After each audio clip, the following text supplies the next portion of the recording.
Friends, ரொம்ப பழுத்து போன வாழைப்பழத்தை வச்சு இந்த ரெசிபியை ட்ரை பண்ணி பாருங்கள். ரொம்ப ஈஸியாக 5 நிமிஷத்தில் செஞ்சிடலாம். வாங்க இது எப்படி செய்யலாங்கிறத பார்க்கலாம். வீடியோ ஸ்கிப் பண்ணாமல் ஃபுல்லாக பாருங்கள்.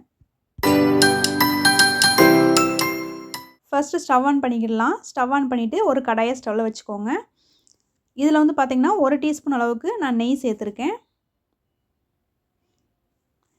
நெய் நல்லா மெல்ட் ஆன பிறகு இதில் வந்து கொஞ்சமாக வந்து முந்திரி ஆட் பண்ணிக்கிடலாம். உங்கள்கிட்ட வந்து எந்த நட்ஸ் இருக்கோ நீங்கள் அதை ஆட் பண்ணிக்கிடலாம். நான் வந்து முந்திரி ஆட் பண்ணியிருக்கேன். நெக்ஸ்ட்டு திராட்சை கொஞ்சமாக எடுத்திருக்கேன். இதையும் இதோடு சேர்த்துட்டு லேசாக வறுத்துக்கலாம். சிம்மில் வச்சுட்டே லேசாக வறுத்து விட்டுக்கோங்க. இப்போ இது கொஞ்சம் கலர் சேஞ்ச் ஆகி வந்த பிறகு வேறு பிளேட்டுக்கு மாற்றி வச்சுக்கலாம். நெக்ஸ்ட்டு வந்து இதே கடாயிலேயே பார்த்திங்கன்னா 1 கப் அளவுக்கு நான் ரவை எடுத்து வச்சுருக்கேன். ரவை பார்த்திங்கன்னா கரெக்டாக ஒரு 100 கிராம் அளவுக்கு நான் எடுத்து வச்சுருக்கேன்.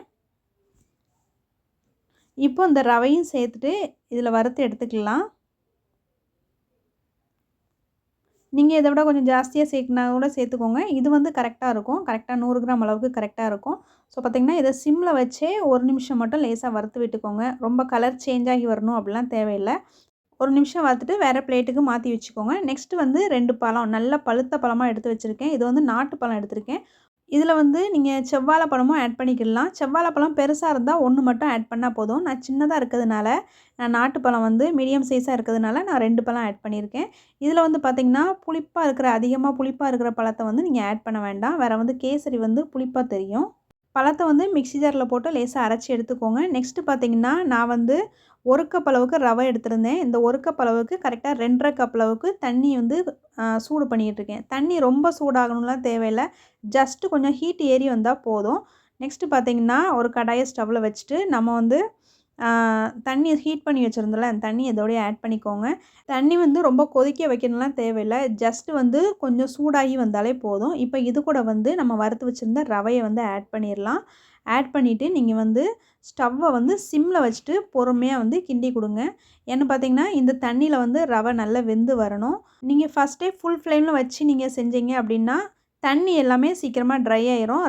ரவைக்கு தண்ணி பத்தாத மாதிரி ஆயிரும். ஸோ பார்த்திங்கன்னா நீங்கள் சிம்மில் வச்சுட்டு பொறுமையாக நீங்கள் இந்த மாதிரி கிண்டி கொடுத்தீங்கன்னா சீக்கிரமாகவே வெந்துடும். இதுக்கு பார்த்திங்கன்னா நான் வந்து கரெக்டாக ஒரு 1/2 கப் அளவுக்கு வந்து சுகர் எடுத்து வச்சுருக்கேன். உங்களுக்கு வந்து நீங்கள் எவ்வளோ தேவையோ ஃபுல் கப் கூட நீங்கள் எடுத்துக்கலாம். நான் 1/2 கப் அளவுக்கு எடுத்திருக்கேன். இப்போ வந்து பார்த்திங்கன்னா ஒரு 1/4 டீஸ்பூனுக்கும் கம்மியாக வெண்ணிலா எசன்ஸ் இதில் ஆட் பண்ணியிருக்கேன். சப்போஸ் உங்கள்கிட்ட வெண்ணிலா எசன்ஸ் இல்லை அப்படின்னா நீங்கள் வந்து ஏலக்காய் பவுடர் கூட நீங்கள் இதில் ஆட் பண்ணிக்கலாம். இப்போ வந்து சிம்மில் வச்சே நல்லா கிண்டி விட்டுக்கலாம். அடியில் பிடிக்காத அளவுக்கு நீங்கள் நல்லா கிண்டி விட்டுக்கோங்க. சப்போஸ் அடியில் பிடிக்கிற மாதிரி இருந்துச்சுன்னா நீங்கள் வந்து நெய் ஆட் பண்ணிக்கோங்க. நெய் வந்து உங்களுக்கு எவ்வளோ தேவையோ அந்த அளவுக்கு நீங்கள் ஆட் பண்ணிக்கலாம். இப்போ வந்து பார்த்திங்கன்னா ரவை நல்லா வெந்து வந்துச்சு. நல்லா வெந்து வந்ததுக்கு பிறகு அரைச்சி வச்சுருந்தா வாழைப்பழத்தை இதோடய ஆட் பண்ணிவிட்டு சுகர் எடுத்து வச்சுருந்தோம். சுகரையும் இதோடய ஆட் பண்ணிக்கலாம். நம்ம வந்து பார்த்திங்கன்னா ஃபுல்லாக அந்த வாழைப்பழ கேசரி வந்து ஃபுல் அண்ட் ஃபுல் செஞ்சு முடிக்கிற வரைக்கும் சிம்லேயே வச்சு வந்து நீங்கள் வந்து செய்யுங்க. எப்போவுமே கேசரி செய்யும்போது நீங்கள் ஃபஸ்ட்டே ஃபுல் ஃப்ளேமில் வச்சு செய்யாங்க, அடியில் பிடிக்கும். ஸோ பார்த்திங்கன்னா சிம்மில் வச்சுட்டே நல்லா கிண்டி கொடுங்க. இப்போ வந்து சுகர் ஆட் பண்ண பிறகு கட்டிகள் விழுறதுக்கு வாய்ப்பு இருக்குது. அதனால் வந்து நல்லா கை விடாமல் நல்லா கிண்டி கொடுங்க.